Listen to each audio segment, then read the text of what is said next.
Science fiction has played a significant role in the zeitgeist of film and film culture for decades.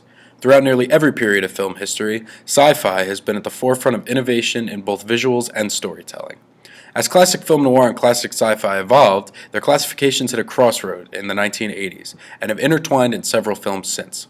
The conventions of classic film noir and neo-noir have intersected for so many years now that many of these conventions have become expected from a high-quality sci-fi film, which poses the question: have the styles, characteristics, and conventions of classic film noir been remediated to not only influence the genre of science fiction, but to become the primary styles, characteristics, and conventions of the genre itself? Whoa. The best way to develop a well-founded solution to this question would be to reacquaint ourselves with the qualifications of classic film noir, then look at how those characteristics were employed into the science fiction landscape through things such as tech noir and future noir. Then use a loose timeline to see how these properties have been continuously remediated to the point that they have become the tropes and characteristics of the genre. From there, we can look back at the films and come up with an initial determination. Bolter and Grusin think of remediation as any representation of one medium into another. This could work on several levels in film, through adaptations, direct influences, or even very minute aspects. When speaking about continuous remediation over such a long period of time, it's important to remember that as time goes on, a lot of styles and characteristics are not as evident or directly related to the film noir that we know very well. This does not make them less valuable, but more so further strengthens the idea that film noir elements have simply become common characteristics of science fiction. In Notes on Film Noir, Paul Schrader doesn't see film noir as a genre, but rather qualities of films that signify a tone and mood. These qualifications include scenes lit for night, oblique and vertical lines, actors and setting given equal lighting, an attachment to water, and a complex chronological order. Other essential qualities are the focus on urban architecture and space, and an edgy, tough, cynical, hard-boiled hero. These are the qualities that we'll look for when seeing the relation between film noir and the sci-fi genre. We start in 1965, where we see the first intersection of sci-fi and film noir in the French film Alphaville.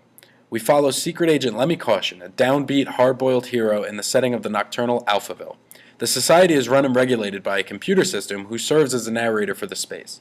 This dystopian science fiction plot used noir stylistics to create and enhance the protagonist and become a very early precursor for what was to come. Fast forward 17 years to June of 1982 with Ridley Scott's cult classic Blade Runner. Blade Runner is filled with obvious noir elements inside 2019 Los Angeles. Ridley Scott's obvious inspiration from noir is on full display here, prefaced by smaller examples in Scott's prior 1979 isolation horror thriller Alien. The architecture, low lighting, use of shadows, and attachment to water, paired with Harrison Ford's hard-boiled hero Rick Deckard, results in a sci-fi neo-noir masterpiece that slowly evolved into one of the most prominent influences of modern sci-fi filmmaking and spawning the term tech noir. Blade Runner is also known as a pioneer for the cyberpunk subgenre, which is defined as, quote, a genre of science fiction set in a lawless subculture of an oppressive society dominated by computer technology. After Blade Runner, the 1980s saw two prominent action franchises remediate the film noir sci-fi relationship in two sci-fi cyberpunk action films, 1984's Terminator and 1987's RoboCop. Both of these properties are not as obvious examples as Blade Runner due to their lack of a hard-boiled hero, among other things, but remediated the style in different aspects. James Cameron's Terminator used the qualities of film noir sparingly, also utilizing the morbid futurism that we saw in Blade Runner. The film goes as far even to take the story to a bar appropriately named Tech Noir. This is Sarah. Pick up if you're there. I'm at this place on Pico Boulevard called Tech Noir. I'm really scared. I think that there's somebody after me. I hope that you play this back soon. I need you and Matt to come and pick me up as soon as possible. In 1987, RoboCop continued this focus on morbid futurism and a dark noir atmosphere paired with science fiction action. By the mid-1990s, sci-fi had begun to adopt remediated film noir characteristics into the genre as the norm, with cyberpunk films such as 1995's Strange Days and the iconic Japanese anime Ghost in the Shell, as well as 1998's Donnie Darko. The late 1990s then clearly showed the range of film noir remediation with two vastly different films, 1998's science fiction ode to film noir Dark City, and the 1999 groundbreaking sci-fi film The Matrix. In 1998's Dark City, director Alex Proyas uses the powerful visual language of film noir to depict the world of Dark City. The film is set in a city that is under a permanent nightfall, and, like Blade Runner, uses a futuristic dystopia to further the narrative. The film also remediates the idea of a hard-boiled hero with fedora-wearing protagonist John Murdoch. 1999 saw the birth of a new age of sci-fi with the Wachowski siblings' inventive film, The Matrix. We've seen this directing team dip their toes into film noir with 1996's Bound, but filmgoers had not seen something quite like The Matrix since Blade Runner. Once again, the film uses noir-like urban space and architecture to its advantage, and the protagonist, Neo, can be seen as a new take on the hard-boiled hero. The Matrix is a fantastic example of the remediation of film noir branching out, as the Wachowski siblings have cited their inspiration from sci-fi films rather than classic film noirs.